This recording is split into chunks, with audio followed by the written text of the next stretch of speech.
And did you see that?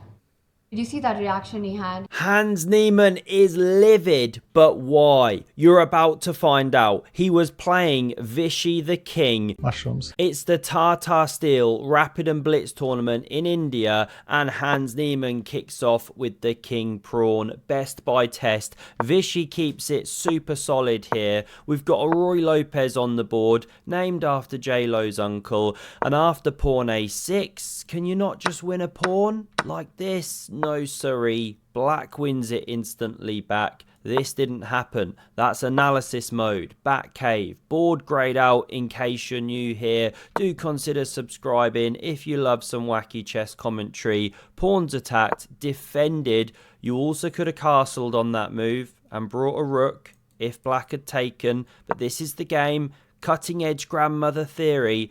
And these are the top moves for white. But none of them played. We see bishop g5.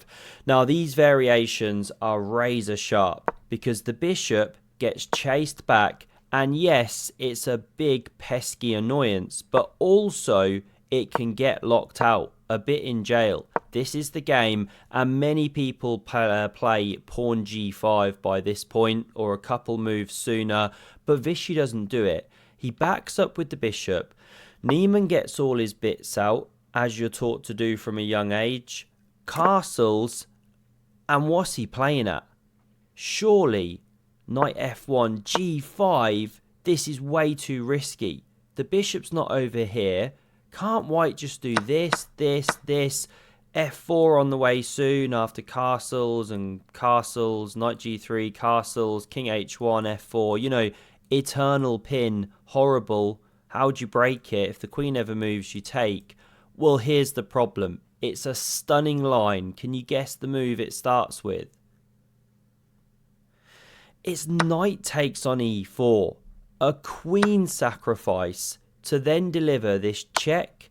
King e2 forced because the knight took the f1 square, and then this delivers the mate. Never mind winning back the queen.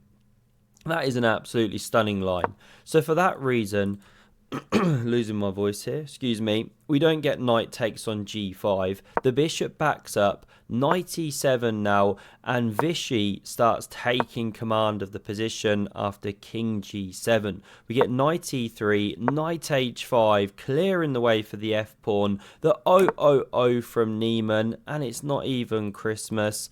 If you're playing chess, by the way, and recording your moves, you write 000 for castles, queenside, 0 for kingside. You could now take the knight immediately because it's such a monster looking at these light squares, but Vishy cracks on with the f-pawn, roaring like a mighty chess lion, takes his played, knight recaptures, and it does allow this little hop. Very annoying move, hits the bishop. If bishop a5 does this absolute craziness, sacking a piece and going for a big attack, 2 pawns for it, exposed king. A good example of how wild these lines are, right? Who's really better and why? Never entirely clear. None of that was played. No knight d5. d4, understandable. You're getting attacked on the flank. Let's counter in the centre. But after takes, knight takes is a bit better. Understandable. But this was played by Niemann, risky, not improving any of his pieces that much, and it allows Vishy to play a series of tactical exchanges that leave him better. If queen takes, not so hot. Bishop streams out, and that queen becomes a bit of a target soon. Rook first hit. None of the white pieces are harmonious here, and here we go. If you want to take all the heavy pieces off, well, you're in a bind. Because this knight just can't improve. Where does it really go? If knight d2, I forget the move, you're running into rook e2, I think. It's just very unpleasant. So we run back. We saw pawn takes, bishop f5, and this comes with new problems. Because Niemann's desperately seeking pawn e4, breaking, but the knight heads back and clamps on the square, and he's just never in time here. Queen now comes in a second. First the knight plants itself. Queen sliding over. Here she comes into the attack, connecting those rooks. Rook f1 goes for counterplay down the f-file. But now, a really nice simplifying move. You know, I'd definitely be looking at something like this. But Vishy plays. Knight takes on g3, giving up that wonderful knight there on e4, but picking up the bishops. Now he takes here, and he's winning a pawn right now. Because if you take with the queen, played in the game, takes here. So what if takes with the king? Well, then you can play this rook over, hit the pawn, let's say defended. Now you can check, king goes away or queen blocks, and you slide over. How are you covering the g-pawn? You just can't cover it. There is no way. You can play rook e2, queen takes. Black's having a lot of fun here, despite having a slightly exposed king. So let's back it up. We saw queen takes in the game. Queen takes with check. Always play king b1. Queen e6 backing up. And this rook hits the e-file. It's actually the best rook because it leaves this one here. You know, you can't go queen f7 now, or you run into knight g5. So queen f5 goes for the exchange of the ladies. It does allow a check here. Don't play rook f7. Blunder of the queen. Can you see it? Bang. That rook's pinned, of course. That would be embarrassing. So let's run back. We saw king g8. And now the best way here is with queen takes on f5. It allows this really instructive pawn structure with d4, or g4 rather. I'm looking at the d pawn here because that soon advances. Black gets a little bit tied down. More active king, more space, pawns on light squares, which helps with this bishop not being able to attack them. Something like this. And white's kind of holding a balance here despite being a bit worse. But still, some pain ahead to try and hold the draw. Not played, we saw rook fe1. It allows the queens to leave the board. Vishy could now play g4. He starts with this. It's not perfect chess. It's rapid play, but they're getting more like into a blitz game now. Pawn is held, so the rook activates here. Now we see that one expanding on the queen side. Centralized king from Mr. Niemann, and now g4 finally. Kicks the knight, improves the knight soon, but it allows the rook to invade. This is the point. Vishy stands better. Knight g6 looks for the play, and this is the thing. While you've got a knight, a rook, and even a king up in your grill, there's always going to be chances. Watch how the game unfolds here. Knight back with check. Knight f4. Obviously Niemann wants a draw. Vishy's not letting him off so easy. Immediate rook takes is very strong. Pawn's running fast soon, but this was played. Going for the d pawn. Pawn pushing. Bishop f2, and it's a big mistake. Again, takes immediately was better. Why is this such an issue? You're about to see. King f5 is played, and the move that you need to be playing here to keep a serious advantage after rook takes on a2 is rook f2, because you then pin the knight to the king. In the game, we saw bishop takes on g3, but it allows the knight to hop, and look at that. Out of nowhere, well, not nowhere, Hans Niemann has constructed a mating net. So check, of course, and now you have to play king g6. I mean, most top players like 2700 plus, or just grandmasters in general, are just playing that move instantly. They don't care about the material. They're going for the checkmate.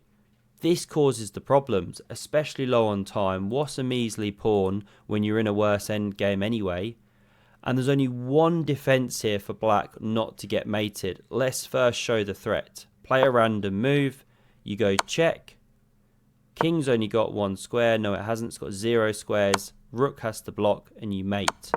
You know, this is just a classic king and rook checkmate position. So to fight against that, there's this incredible defense. Rook f6 check. Absolutely bonkers move. King takes, bishop check. If knight intercepts, you still take, pawn supports. So king goes, you pick up a rook. And this should be roughly level, apparently, but black a bit better. Here's a good way to be much worse. Pawns start running. Some crazy lines. You know, technically better was knight d4. This is deep stuff. Not played, not played. King takes on g4, but it allows bishop e5. Vishy now sniffs the danger out, brings the rook back, and this time he's got an escape square. There's no king on g6. He runs for the hills. Here we go. You could take this pawn. I forget why Vishy didn't do it, or Hans Niemann, sorry, looking for the play.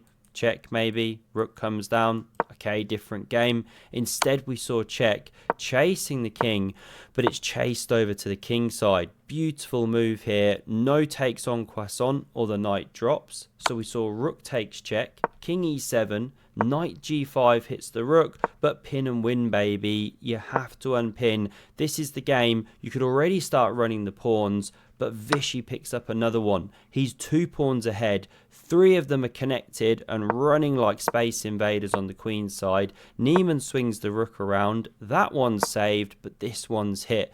Under fire, the explosive c4 best, but here comes the king. So natural. Got to activate it in an end game, and you've got to stay on this a file. Hans Niemann plays rook c6.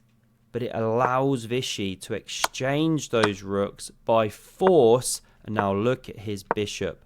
A monster, escorting the pawns home. If you try takes and takes, then you're not in time. This one runs fast. Something like this. Didn't have the line prepared. What if you try and escort with the king? I guess you just carry on, do you? You're just that step ahead. No, don't make the queen. Apologies, didn't have this one prepared. King c7, step in.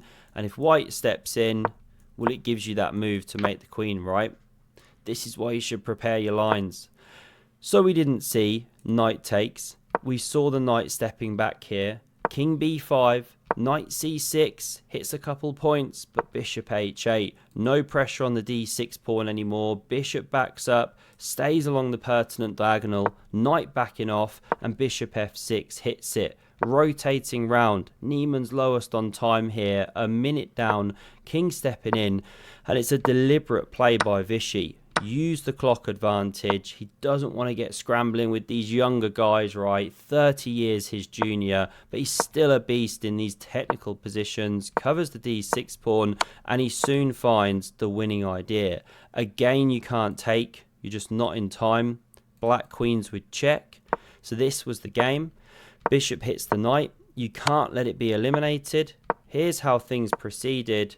And Vishy soon finds the winning idea. First he says, please take me, I'll take you, then make a queen. That doesn't happen. Knight backs up, bishop g5, knight c3. How to make progress?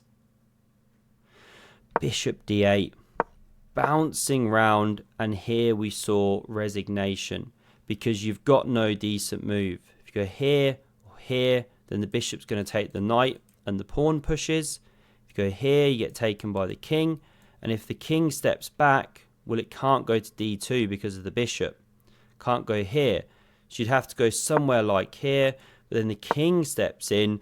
You're winning a knight in one way or another with the knight or the bishop. Queen goes through. Niemann resigns. Livid with himself. He could have played it towards a draw. And it's only a draw if Vishy had found that incredible rook f6 move. And he lost 1-1 on the day, despite being a tournament leader at the start. Not a good day at the office.